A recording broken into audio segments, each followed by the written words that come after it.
get into our song before our devotion. Let us pray. Heavenly Father, we come again to you in honor of who you are, our God, our King. Worthy is your name. Blessed be your name. We come again, Lord. We just give thanks for this time together as brethren, Lord, to honor you and to learn more about you through your word, Lord. We pray that as we go through the devotion, Lord, that your truth is spoken out, Lord, and that you reveal all things that you want us to know. We ask this in your mighty name, our Lord and Savior Jesus Christ. And we all say, Amen.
Ya Efeso lua, fai se fulu tasi se o se fulu tolu. Efeso lua, fai se fulu tasi se o se fulu tolu. And as we turn to Ephesians chapter 2, verse 11 to 13, let us remember that the Apostle Paul wrote this letter to the church in Ephesus, a city known for its cultural diversity and religious practices. Many in this church were Gentile believers who had embraced Christianity. Paul's purpose in writing this was to remind them of God's incredible grace and the unity they now shared in Christ. He wanted them to understand that they were no longer outsiders, but full members of God's family. This theme of unity in Christ flows throughout the letter. As we learned in our last devotion on Ephesians chapter 2, verse 8 to 10, salvation is a gift of God's grace, received through faith in Jesus Christ, not earned by human works. This unmerited favor frees believers from the burden of trying to measure up to a standard we can't reach on our own. It allows believers to focus on a relationship with God and living a life that reflects His love. Faith, a deep, transformative trust and reliance in Jesus, connects believers to God's promise, as illustrated by Abraham's example. Good works are not means of salvation, but rather the natural outflow of a transformed life. Believers are God's workmanship, created in Christ Jesus for good works prepared beforehand by God. This workmanship signifies a masterpiece, skillfully crafted with intention and purpose, reflecting God's character. Walking in these good works is a continuous and intentional lifestyle, a way of living that expresses gratitude for God's grace. It's not about isolated acts, but a life characterized by love, obedience, and service, ultimately glorifying God. Building on this foundation of grace and faith, Paul now reminds the Gentile believers of where they came from and the new reality they now live in, further emphasizing this unity. In the earlier verses of Ephesians chapter 2, Paul explained how we were all dead in sin, but made alive through God's grace. He now builds on this by reminding the Gentile believers of where they came from and the new reality they now live in. Let's read Ephesians 2, chapter 11 and 12 first in Samoan, followed by the English. Ole nei ia. Ole nei ia o tau manatu, sa whakau pau tau ana mua ia e tino. A tau o tau e le perito meina i la tau, o e o tau o perito meina i tino, o whai e lima. O na poia sa le ia te o tau keriso, sa tangata ese o tau sa ngoi malo i sa rai. Tangata ese fo i whea meina o ia i le mea o polo pola ina.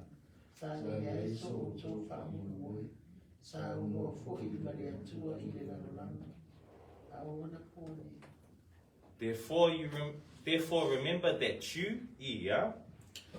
Therefore remember that you, once Gentiles in the flesh, who are called uncircumcision by what is called the circumcision made in the flesh by hands, that at that time you were without Christ, being aliens from the commonwealth of Israel, and strangers from the covenants of promise, having no hope, and without God in the world. Praise the Lord for reading His word. Paul starts by urging the believers in Ephesus to remember. Why? Because remembering where we came from deepens our gratitude for God's grace. He reminds them of 5 key realities of their past. First, they were Gentiles in the flesh, a term that highlights their cultural and religious background, distinct from Judaism. In Deuteronomy 7, verse 6, God speaks to the Israelites through Moses, declaring,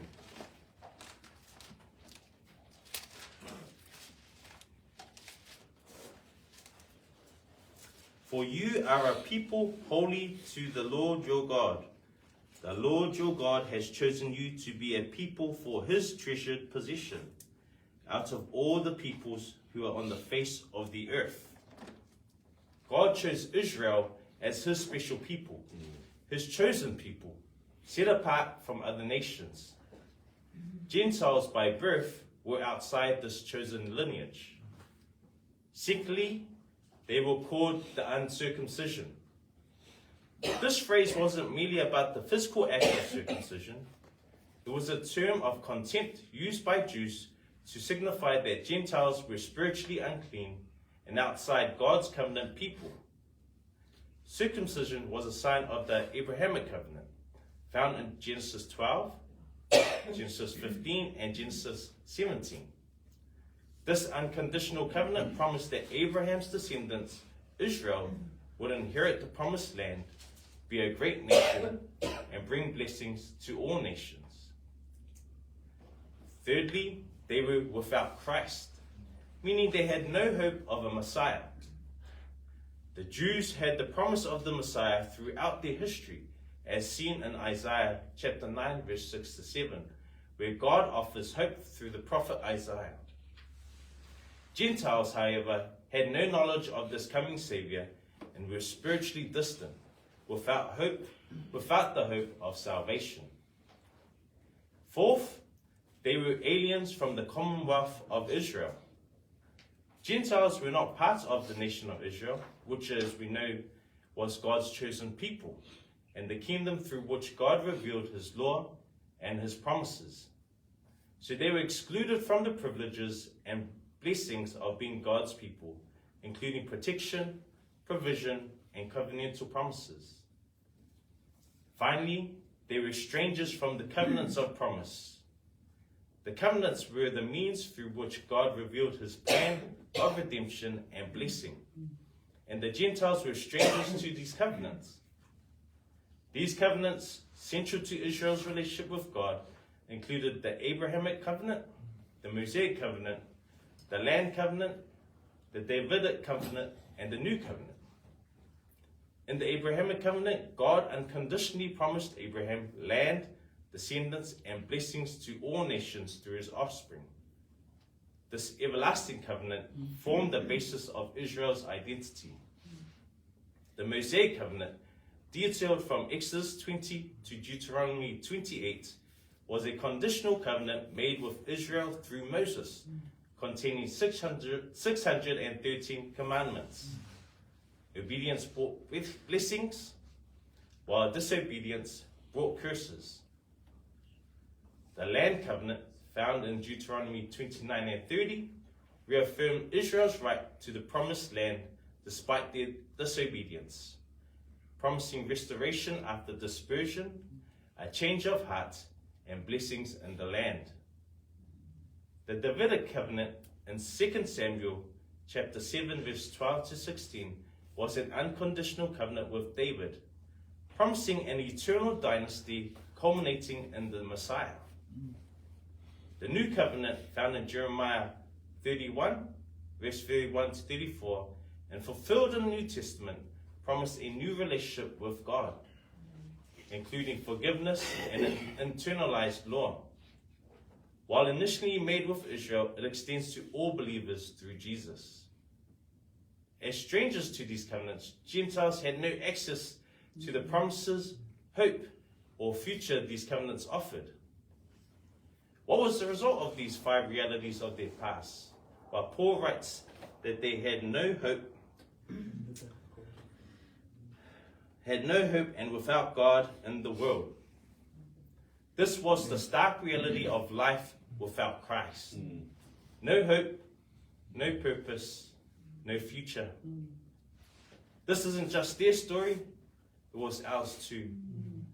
Before coming to Christ, we were spiritually lost, disconnected from God, and without hope. Now let's read Ephesians chapter 2, verse 13 in English, followed by Samoan.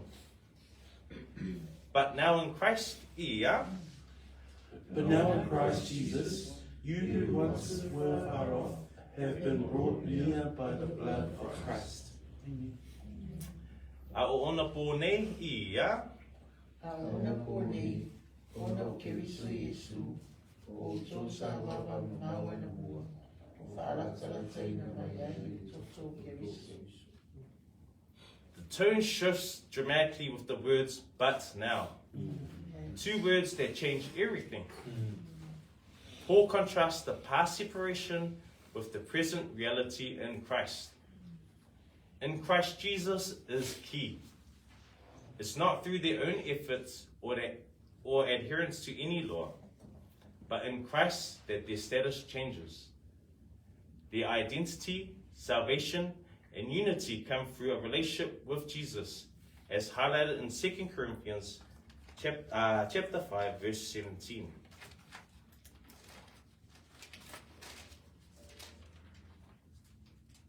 Therefore, if anyone is in Christ, he is a new creation. The old has passed away. Behold, the new has come.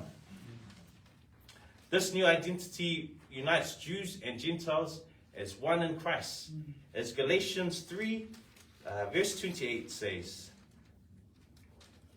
there is neither Jew nor Greek, there is neither slave nor free, there is no male or female, for you are all one in Christ Jesus.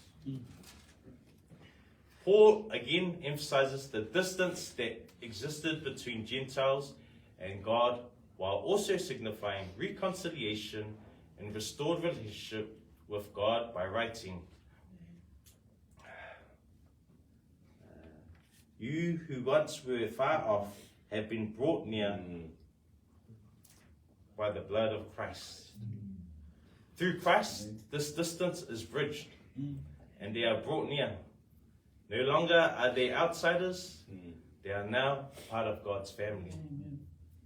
This reconciliation is made possible, as Paul emphasizes, by the blood of Christ. It wasn't achieved through human efforts, religious rituals, or moral striving. The means of this reconciliation was the sacrificial blood of Jesus. Just as the blood of the Passover lamb in Exodus marked salvation for the Israelites, so the blood of Christ now marks those saved by grace, bringing them into a restored relationship with God. As Peter affirms in 1 Peter chapter 1, verse 18 and 17, knowing that you were ransomed from the futile ways inherited from your forefathers, not with perishable things such as silver or gold, but with the precious blood of Christ, like that of a lamb without blemish or spots. This underscores the heart of the gospel. It's not about our own efforts, but about what Christ has accomplished. His death on the cross shattered every barrier that separated us from God. Through his blood, we have been brought near to him. Praise the Lord, family. Just as Paul urged the Ephesians, we too should remember our past, not to feel shame, but to cultivate gratitude. Reflecting on who we were without Christ helps us to truly appreciate who we are in him. This understanding should naturally lead to living in unity with other believers. If Christ's blood has brought us near, then there is no room for division among believers. Jew and Gentile, rich and poor, young and old, we are all one in Christ. Finally, knowing that we were once without hope, but we are now reconciled to God, should fill us with gratitude, motivating us to live lives marked by purpose, joy, and hope. I'll close our devotion in prayer, and we'll have our brother play another song before we get into our time of corporate prayer. During that time, can I ask that you add these two things into your prayer time? Pray for our outreach team who will head out to evangelize at the markets this morning. And pray for all the people that God draws near to them to hear the truth. Let us pray. Heavenly Father, we thank you again for your word, Lord. Thank you for bringing us near to you through the blood of your Son, Jesus Christ. Lord, we are forever grateful for this. We truly understand your love for us. We thank you again for your word, and we ask this all in your mighty name, our Lord and Savior Jesus Christ, and we all say, Amen.